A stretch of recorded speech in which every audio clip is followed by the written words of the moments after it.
जी हैं, जिंदा आ गए हैं। हम आपके सामने जिंदा खड़े हैं, ये मौजज़ा सा है। बेशक बेशक हमें जहाँ रखा गया था वहाँ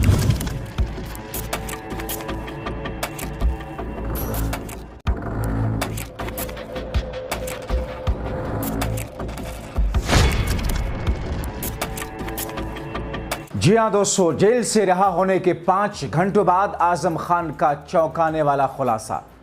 आखिर जेल में किसने कराई थी आजम खान को मारने की कोशिश। बहुत स्वागत है आप सभी का। आप देख रहे हैं द राजनीति का विशेष सेगमेंट खबर और विश्लेषण। मैं हूं जब्बार खान। दोस्तों, क्या जेल में आजम खान को मारने की साजिश रची गई थी? क्या मुख्तार अंसारी की तरह या फिर कहें कि अतीक अहमद की तरह कुछ आजम खान को लेकर भी रणनीति बनाई गई थी और उसे पूरा करने की कोशिश की गई, मगर आजम खान जिंदा बच करके वापस आ गए? आखिर क्या है ये पूरी की पूरी कहानी? आपको आजम खान का बयान और सारी कहानी बताते हैं, मगर उससे पहले आजम खान की कुछ भावुक जज्बाती बातें आपको सुनाता हूं।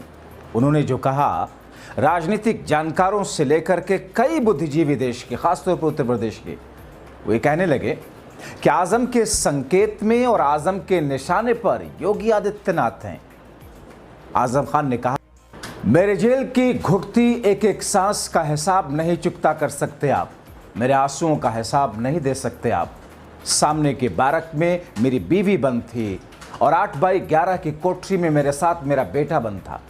कोई है ऐसा बाप जो 27 महीने तक अपनी औलाद के खून के आंसू अपनी आंख से ही देखता रहा हो? और दोस्तों, इस बीच में आजम खान का योगी के सामने वो गरजने वाला बयान वायरल होने लगा। देखिए कैसे, आपको ये दिखाऊं, लेकिन उससे पहले आप सोचिए कि जेल से निकलने के बाद में आजम खान के दिमाग में 2 साल से ज़्यादा की स्थितियां, जैसा कि उन्होंने कहा कि 5 वर्षों तक जिस अंदाज में मैं तमाम चीज़ों से कटा रहा, और इस बीच में अब लगातार 2 साल के बाद निकलने के बाद क्या कुछ चल रहा होगा।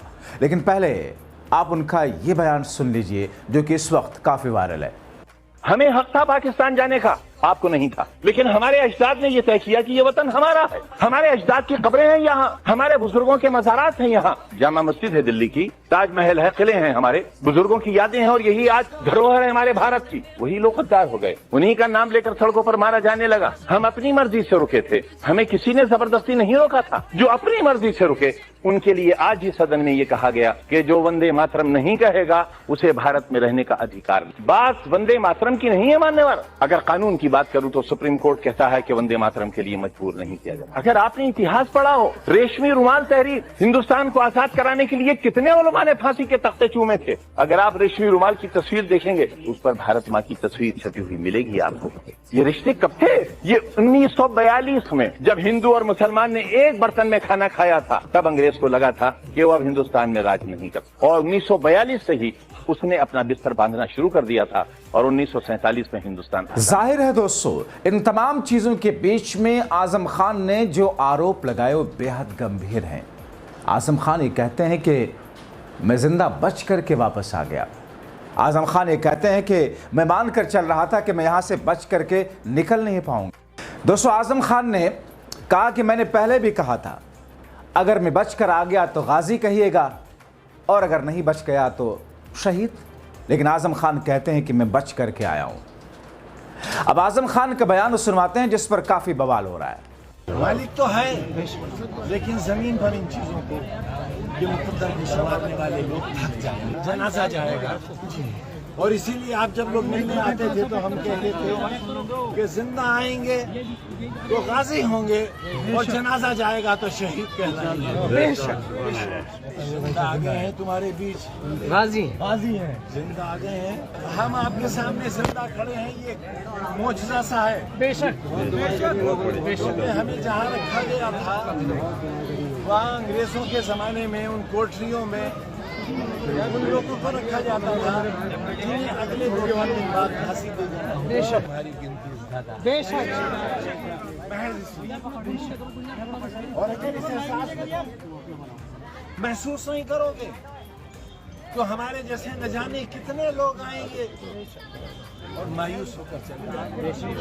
और तुम्हारी तकदीरों को कोई बनाने वाला नहीं। मालिक तो है, लेकिन जमीन पर इन चीजों को ये मुकद्दर की संवारने वाले लोग थक जाएंगे। और दोस्तों, इन तमाम चीजों के बीच में अखिलेश यादव ने ट्वीट करते हुए जो कुछ चीजें कही हैं वो एक बार जरूर सुनना चाहिए। वो लिखते हैं कि माननीय आजम खान जी की रिहाई उनके और उनके परिवार और हम सब के साथ साथ उन सब लोगों के लिए राहत और खुशी की बात है जो इंसाफ में एतबार करते हैं। न्याय में विश्वास को बनाए रखने के लिए अदालत का दिल से शुक्रिया।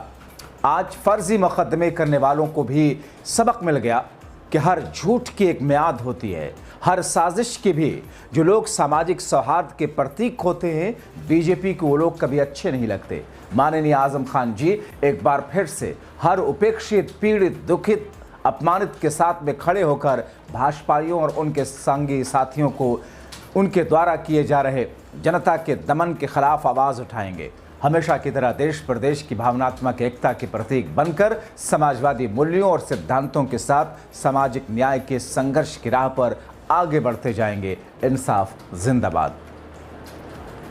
दोस्तों, आपने देखा कि लगातार एक के बाद एक कई सारे बयान आजम खान के ऊपर समाजवादी पार्टी के नेताओं, खास तौर पर अखिलेश यादव के ट्वीट, अखिलेश यादव के बयान और शिवपाल सिंह यादव के आ रहे हैं। अब आपको सुनाते हैं अखिलेश ने आजम के लिए ऐलान किस तरीके से किया है जिससे बीजेपी की रूह सूख रही है। देखिए, आदरणीय आजम खान साहब समाजवादी पार्टी और समाजवादी पार्टी के संस्थापक नेताजी और हम लोगों के साथ और भारतीय जनता पार्टी का मुकाबला करने पर आज से नहीं, न जाने कब से सबसे बड़ी भूमिका उनकी और समाजवादियों की रही है। और आज तो इतना खुशी का ये भी समय है कि जब आज मैं इन लोगों से मिल रहा हूँ, जहाँ एक पुरानी जगह पहुँचे हैं, वहीं पर उन्हें भी आज ही न्याय मिला है। और हमें उम्मीद है कि आने वाले समय में उनके सभी मुकदमे खत्म होंगे और समाजवादी सरकार बनने पर जिस तरीके से मुख्यमंत्री जी ने अपने मुकदमे वापस लिए, उन्होंने न केवल अपने मुकदमे वापस लिए हैं बल्कि डिप्टी सीएम के भी मुकदमे वापस लिए हैं, तमाम भाजपाई नेताओं के मुकदमे वापस लिए हैं। समाजवादी सरकार बनने पर जितने भी झूठे मुकदमे लगे हैं आदरणीय मोहम्मद आजम खान साहब पर, वो सब वापस लेने का काम सरकार में होगा। खाली आजम खान साहब से या फिर जाहिर तौर पर अब जबकि आजम खान जेल से बाहर हैं, अब जबकि भारतीय जनता पार्टी जो कि इस वक्त उत्तर प्रदेश में 2027 के विधानसभा चुनाव की कील काठी दुरुस्त कर रही है, अब जबकि उत्तर प्रदेश में समाजवादी पार्टी एक बार फिर से 2012 वाली स्थिति दोहराने की कवायद में है, अब जबकि जेल से बाहर है आजम खान, तो अखिलेश यादव कहीं ना कहीं कॉन्फिडेंट नजर आ रहे हैं। उनको कहीं ना कहीं एक नई एनर्जी भी मिल रही है। दोस्तों, आजम खान जिन्हें कौन नहीं जानता, सियासत में एक ऐसा समय उत्तर प्रदेश में काफ़ी जिनका प्रभाव था, मगर 2017 के बाद सत्ता बदलने के बाद उनके खिलाफ एक के बाद एक 104 केसेस दर्ज किए गए। सिर्फ रामपुर में 93 केसेस। जब योगी सरकार ने मोहम्मद अली जौहर यूनिवर्सिटी से जुड़े मामलों की जांच शुरू की, इन मुकदमों में 11 जमीन से जुड़े मामले भी दर्ज किए गए। 26 फरवरी 2020 को रामपुर में आजम को गिरफ्तार किया गया। 27 महीने जेल में रहने के बाद 2022 में जमानत पर बाहर आए। 1.25 साल जेल से बाहर रहने के बाद 2023 में फिर से उन्हें जेल जाना पड़ा, जब अब्दुल्ला आजम के फर्जी जन प्रमाण पत्र मामले में उन्हें 7 साल की सजा हुई। हालांकि उनके बारे में कई लोग ये भी कह रहे हैं कि आजम खान को फिर से जेल जाना पड़ सकता है ना ट्विस्ट कहानी में। जाहिर तौर पर उनके विरोधी उनको यूं ही खुश तो नहीं देख सकते। दरअसल वर्तमान में उनके खिलाफ 104 मुकदमे हैं, जिनमें से 12 मामलों में फैसला आ चुका है, कुछ मामलों में उन्हें सजा हुई, कुछ में वो बरी हुए, लेकिन 80 से अधिक मामले अभी भी लंबित हैं। फिलहाल जमानत पर बाहर है, लेकिन इन लंबित मामलों में फैसला जल्द आ सकते हैं जो उन्हें फिर से जेल भी भेज सकते हैं। आजम खान पर जिन मामलों में फैसले का इंतजार है, उनमें 59 मामले मजिस्ट्रेट कोर्ट में हैं, 19 मामले सेशन कोर्ट में और 3 मामले जिला अदालत में। इसके अलावा उन्हें क्वालिटी बार की जमीन पर अवैध कब्जा करने के आरोप, उनके खिलाफ में सरकारी दस्तावेजों में हेराफेरी, लूटपाट, भैंस चोरी, बकरी चोरी, मुर्गी चोरी के आरोप है। दोस्तों, अब ऐसी स्थिति में क्या कहा जाए, क्या कहेंगे? बहरहाल दोस्तों, अब तो वक्त के गर्भ में है कि आगे मुकदमों की सुनवाई के बाद में मजिस्ट्रेट या अदालत का रुख क्या होगा। मगर मौजूदा वक्त में आजम खान की जेल से आने के बाद में उन्होंने जो बयान दिया कि मेरा बाहर आना जेल से एक मोजज़ा है। मोजज़ा दरअसल दोस्तों अरबिक, उर्दू, फारसी से जुड़े हुए लोग समझते हैं या जो जानते हैं कि मोजज़ा चमत्कार को कहते हैं। और चमत्कार इंसान किसे कहता है? कोई अनहोनी सी चीज़ जब हो जाए तो उसे चमत्कार कहा जाता है। आजम खान ने जिन शब्दों में कहा कि मेरा जिंदा बच करके आना एक मोजज़ा है, वरना मेरे बारे में तो सब कुछ तय कर लिया गया था। अब इन आरोपों के बाद में किस किस्म की राजनीतिक हवा और फिजा बदलती है, देखना बहुत महत्वपूर्ण होगा। आप क्या सोचते हैं इन तमाम चीज़ों को लेकर के अपनी राय कमेंट बॉक्स में ज़रूर लिखें। अंत तक वीडियो देखने के लिए बहुत शुक्रिया।